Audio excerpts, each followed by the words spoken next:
ప్రజలకి తను ఏమి సందేశం ఇద్దామన్న దానికంటే కూడా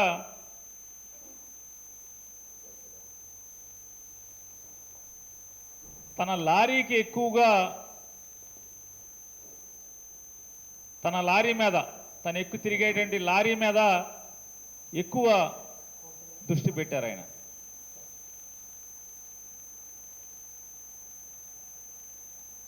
ఆ లారీకి కొండగట్టులో పూజ చేశారు, బెజవాడ కనకదుర్గమ్మ దగ్గర పూజ చేశారు, ఆఫీసులో పూజ చేశారు, హోమం చేశారు, అన్నవరంలో పూజ చేస్తారు, ఊరూరికి పూజ చేస్తారు.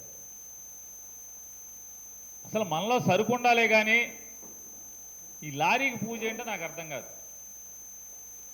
పాపం అమ్మవారి పేరు పెట్టారు, వారాహి అంటే అమ్మవారు. అమ్మవారిని రాజకీయాలకు వాడుకోవటం ఏంటో నాకు అర్థం కాదు. వాస్తవానికి దానికి నిజాయితీగా ఆయన చాలా నిజాయితీ మాట్లాడుతున్నాను అన్నాడు. నిజాయితీగా మాట్లాడితే ఆ లారీకి పెట్టాల్సినటువంటి పేరు నారాహి. నారాహి అని పెట్టుకోవాల్సింది పోయి అమ్మవారి పేరు పెట్టి ఎవరిని ఒకటి ఆత్మ వంచన, రెండు ప్రజలను వంచన. ఈ లారీ ఉపోద్ఘాతం ఇదైతే ఆయన బోణి నిన్న మాట్లాడుతూనే బోణి మాట్లాడతాడు. ఏమంటే గతంలో నేను మాట్లాడినటువంటి ప్రసంగాలను వింటంటే అసలు నేనేనా ఇవన్నీ మాట్లాడిందని ఆశ్చర్యం వేసింది. నిజమే కదా, పూటకొక మాట రోజుకొక మాట మాట్లాడింది. నిన్న మాట్లాడిన దానికి వ్యతిరేకంగా ఇవాళ మాట్లాడిన దానికి వ్యతిరేకంగా మర్నాడు. సహజంగా అనిపిస్తుంది ఇదేది మెంటల్ హాస్పిటల్ ఏమో, ఇదేంటారా నేను మొన్న ఒక రకంగా మాట్లాడాను, నిన్న ఒక రకంగా మాట్లాడాను, దానికి ఇది వ్యతిరేకంగా ఇది మాట్లాడాను, దీనికి వ్యతిరేకంగా రేపు మాట్లాడుతున్నాను. మరి ఆశ్చర్యమే ఎవరికైనా. అంటే మీ స్పీచ్లు మీకే ఆశ్చర్యం వేసినట్టు దాన్ని బట్టి ఇక ప్రజలకి ఎంత ఆశ్చర్యంగా ఉంటుందో చూసుకోండి. పవన్ కళ్యాణ్ గారు ఆయన బోణి అది వ్యూహం అంట. రోజుకు ఒక డైలాగ్ చెప్తే ఆయన వ్యూహం అంటాడు. ఏంటి ఆయన వ్యూహం ఏంటి అంటే ఏతావాత ఆయన వ్యూహం చంద్రబాబు బాగుండాలి, పచ్చగా కలకల్లాడాలి చంద్రబాబు, దానికోసం ఏమైనా చేస్తాడు. ఆయన మాట్లాడుతూ పాపం పెద్ద స్టేట్మెంట్ ఇస్తున్నాడు పవన్ కళ్యాణ్ గారు. పాలించే నాయకులకు గులాంగిరి చెయ్యం, బాధ్యతగా లేనప్పుడు నేను చొక్కా పట్టుకుని పాలకులను అడుగుతాను. పవన్ కళ్యాణ్ గారు మాట్లాడతారు రాత్రి. పాలించే నాయకులకి గులాంగిరి చేయడంట, బాధ్యతగా లేనప్పుడు చొక్కా పట్టుకుని పాలకులను అడుగుతా అంట. చంద్రబాబు నాయుడు చొక్కా ఎన్నిసార్లు పట్టుకున్నావు? నరేంద్ర మోడీ గారు కోటు ఎన్నిసార్లు పట్టుకున్నావు? ఒక్కరోజన్నా ఈ 9 ఏళ్లలో నరేంద్ర మోడీ గారికి ఓటేయమని 9 ఏళ్ళు అయింది. నరేంద్ర మోడీ గారికి ఓటేయమని 9 ఏళ్ళు అయింది. ఈ 9 ఏళ్లలో నరేంద్ర మోడీ గారు చేసినటువంటి పొరపాటు పనులకి ఎన్నిసార్లు ఆయన కోటు పట్టుకున్నావు? ఆయన చొక్కా ఇడిగా.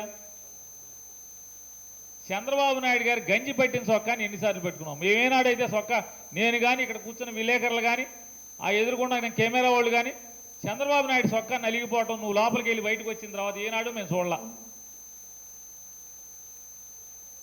ఏనాడు చంద్రబాబుతో మీరు వెళ్ళి రూములో గుసగుసలాడుకు వచ్చాక అధికారంలో ఉన్నప్పుడు కానీ అధికారం లేనప్పుడు కానీ ఒక్కరోజు కూడా చంద్రబాబు చొక్కా పట్టుకున్నట్టుగా చొక్కా నలిగిపోయినట్టుగా, ఎందుకంటే గంజి పట్టిన చొక్కా కదా నలిగిపోవాలి కదా చంద్రబాబుది. ఎప్పుడు కొత్త చొక్కా కనబడతా ఉంటుంది మరి ఆయన. మరి ఎందుకని చొక్కా పట్టుకోలేదు చంద్రబాబుది? నీ నోటితో నువ్వే చెప్పావు కదా, నిన్న మాట్లాడావు కదా పవన్ కళ్యాణ్ గారు. నన్ను మీరేం మాట్లాడారు? క్షమించాలి పవన్ కళ్యాణ్ గారిని నిన్ను అన్నాను, మీరు ఏకవచనం అయిపోయింది. మీరు పవన్ కళ్యాణ్ గారు మీరేం మాట్లాడారు రాత్రి? వంతాడలో చంద్రబాబు నాయుడు లాటరైట్ పేరు మీద అల్యూమినియాన్ని దోచుకున్నాడు అని చెప్పారు మీరే. లాటరైట్ పేరు మీద అల్యూమినియాన్ని దోచుకున్నాడు. జగన్మోహన్ రెడ్డి గారు అపోజిషన్ ఉన్నప్పుడు విచారణ చేయిస్తా అన్నాడు, ఇంతవరకు ఆ విచారణ రిపోర్ట్ బయట పెట్టలేదని చెప్పి మీరు మాట్లాడారు. మరి చంద్రబాబు నాయుడు వంతాడులో లాటరైట్ పేరు మీద అల్యూమినియాన్ని దోచుకున్నాడని చెప్పి మీరే మాట్లాడారు కదా, నేను ధర్నా కూడా చేశానని చెప్పి మీరు మాట్లాడారు కదా. ఏనాడన్నా చంద్రబాబు చొక్కా పట్టుకున్నారా? కలిసి ఉన్నారు కదా, ఏనాడన్నా చొక్కా పట్టుకున్నారా? పోనీ అప్పుడు పట్టుకోవటానికి కుదరలేదు, ఈ మధ్యకాలంలో కలుసుకుంటున్నారు కదా. ఏమయ్యా చంద్రబాబు నాయుడు, నువ్వు అప్పుడు వంతాడులో లాటరైట్ పేరు మీద అల్యూమినియం దోచుకున్నావని చొక్కా పట్టుకున్నావు. పోనీ మొన్న వెళ్ళినప్పుడు జూబ్లీ హిల్స్లో ఇంటికి వెళ్ళినప్పుడు కానీ, అంతకుముందు ఇంటికి వెళ్ళినప్పుడు కానీ, ఇక్కడ నీ దగ్గరికి ఓట్లకు వచ్చినప్పుడు కానీ, లేదా మీరు చీకట్లో కలుసుకున్నప్పుడు కానీ ఏ రోజన్నా చంద్రబాబు నాయుడు చొక్కా పట్టుకుని నిలదీశావా? అంటే ఈ బుస మాటలు అంటే పవన్ కళ్యాణ్ ఎన్ని అసత్యాలు చెప్తాడు, ఎంత బుస వేస్తాడు, సొల్లు కబుర్లు చెప్తాడు అనే దానికోసం మీకు ప్రపంచం కోసం తెలియడం కోసం నేను అడుగుతున్నా పవన్ కళ్యాణ్ గారు మిమ్మల్ని. బుస మాటలు కాదా అయ్యి మీరు చెప్పిన మాటలు? ఆయన చెప్పు చూపించి మక్కిలు ఎరగొడతానని చెప్పాయంట మమ్మల్ని. చెప్పుతో మాకు ఇదేం సినిమా ఏంటి? నువ్వు చెప్పు చూపిస్తే మక్కిలు ఇరిగిపోటాకి మడిసి దొంగ పెడతారు వస్తే. చెప్పు చూపిస్తే పెద్ద మొగోడు వినా మాట మాటి చెప్పు చూపించా అని. పవన్ కళ్యాణ్ 2 చెప్పులు చూపిస్తున్నా, నీకన్నా పెద్ద మొగోడిని అప్పుడు నేను.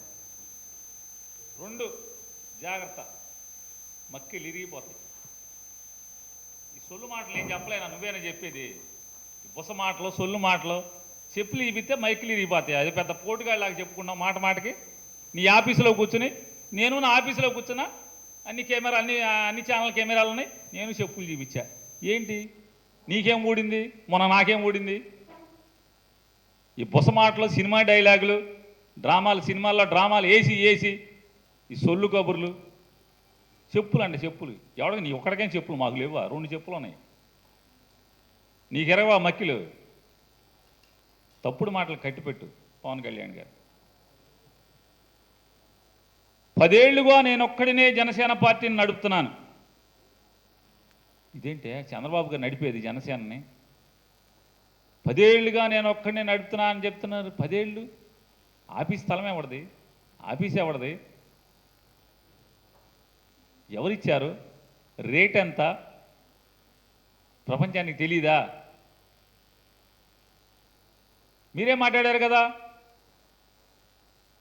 నేను 2014లో చంద్రబాబు నాయుడు దగ్గరికి వెళ్ళి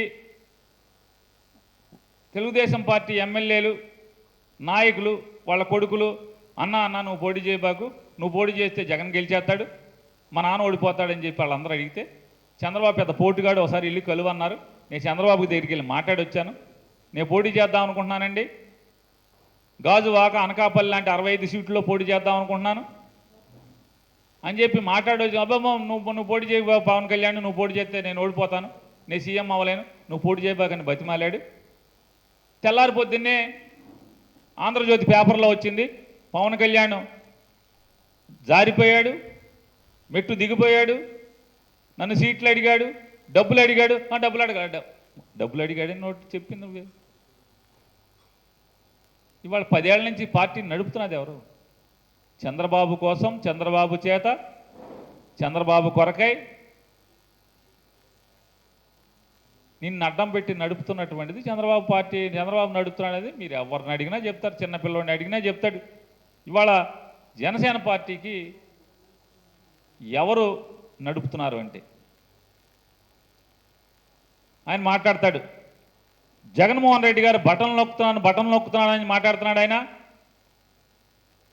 ప్రజల డబ్బుని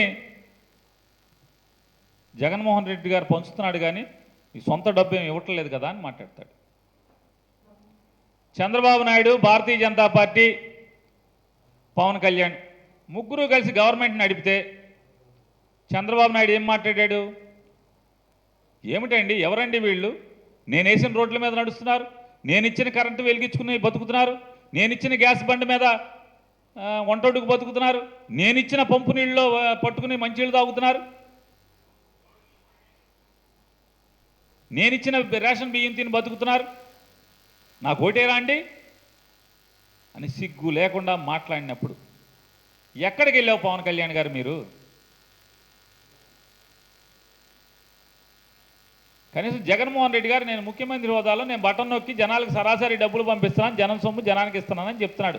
లంచాలకి తావు లేకుండా, జన్మభూమి కమిటీ లాంటి దగులుబాజీ కమిటీలు, బ్రోకర్ కమిటీలు లేకుండా పవన్ కళ్యాణ్, బీజేపీ, చంద్రబాబు కలిసి దోచుకున్నటువంటి కమిటీల ద్వారా, దోపిడీ కమిటీలు లేకుండా మీరున్నప్పుడు జరిగినటువంటి తంతులు, దోపిడీలు, దగులుబాజీ పనులు లేకుండా నేను బటన్ నొక్కి జనం సొమ్ము జనానికి పంపిస్తున్నానని చెప్పి జగన్మోహన్ రెడ్డి గారు చెప్తున్నాడు.